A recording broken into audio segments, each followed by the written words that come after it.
Hello everyone. Aptitude പരീക്ഷകളെ scientific ആക്കുന്ന 13 major scientific പില്ലറുകളിലെ രണ്ടാമത്തെ മേജർ പില്ലറാണ് നമ്മൾ ഇന്ന് ഡിസ്കസ് ചെയ്യുന്നത്. അതാണ് ടോട്ടൽ സാമ്പിളും നോം ഗ്രൂപ്പും.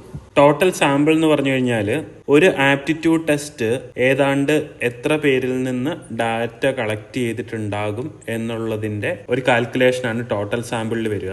നോം ഗ്രൂപ്പ് എന്ന് പറഞ്ഞു കഴിഞ്ഞാൽ ഈ കളക്ട് ചെയ്ത ഡാറ്റയിൽ കുറെ പ്രശ്നങ്ങളുണ്ടാവും. അതിനെ പരിഹരിച്ചിട്ട് ബാക്കിയുള്ള ഡാറ്റ വെച്ചിട്ടാണ് നമ്മൾ കുറെ ബെഞ്ച് മാർക്കും നോംസും ആപ്റ്റിറ്റ്യൂഡ് ടെസ്റ്റിന് വേണ്ടിയിട്ട് കൺസ്ട്രക്ട് ചെയ്തിട്ടുണ്ടാകും. അതാണ് നോം ഗ്രൂപ്പിൽ ടെസ്റ്റ് ചെയ്യുക. ഒരു എക്സാമ്പിൾ പറഞ്ഞു കഴിഞ്ഞാൽ നിങ്ങളുടെ മുമ്പിൽ 2 ആപ്റ്റിറ്റ്യൂഡ് പരീക്ഷയുണ്ട്, ആപ്റ്റിറ്റ്യൂഡ് എ, ആപ്റ്റിറ്റ്യൂഡ് ബി. ഇത് നിങ്ങളുടെ ലാംഗ്വേജ് ആപ്റ്റിറ്റ്യൂഡ് ടെസ്റ്റ് ചെയ്യാണ്. ആപ്റ്റിറ്റ്യൂഡ് എ പരീക്ഷയിൽ നിങ്ങൾക്ക് 95% കിട്ടി, ആപ്റ്റിറ്റ്യൂഡ് ബിയിൽ 85% കിട്ടി. അപ്പൊ പ്രഥമ ദൃഷ്ടിയ നമ്മൾ നോക്കുമ്പോൾ ആപ്റ്റിറ്റ്യൂഡ് എയിൽ 95% കിട്ടിയത് ഹൈ എന്ന് തോന്നിയാലും നമ്മൾ നോം ഗ്രൂപ്പ് ടെസ്റ്റ് ചെയ്ത് നോക്കിയാൽ 95% കാണിച്ച പരീക്ഷയിൽ ചിലപ്പോൾ 100 പേരായിരിക്കാം നോം ഗ്രൂപ്പിൽ ഉണ്ടാകുക. 85% കാണിച്ചതിൽ ചിലപ്പോൾ 10,000 ആണെങ്കിൽ ഇതാണ് കൂടുതൽ വിശ്വസനീയം. ഇതിലെ മേജർ ടേക്ക് അവേ എന്താന്ന് ചോദിച്ചു കഴിഞ്ഞാൽ ഒരു ലാർജർ സാമ്പിളോ നോം ഗ്രൂപ്പോ ഒക്കെ കിട്ടണമെങ്കിൽ ആ ഒരു ആപ്റ്റിറ്റ്യൂഡ് ടെസ്റ്റിംഗ് മെക്കാനിസം കുറെ കൂടെ ഇൻസ്റ്റിറ്റ്യൂഷണലൈസ്ഡ് ആയിരിക്കണം. For example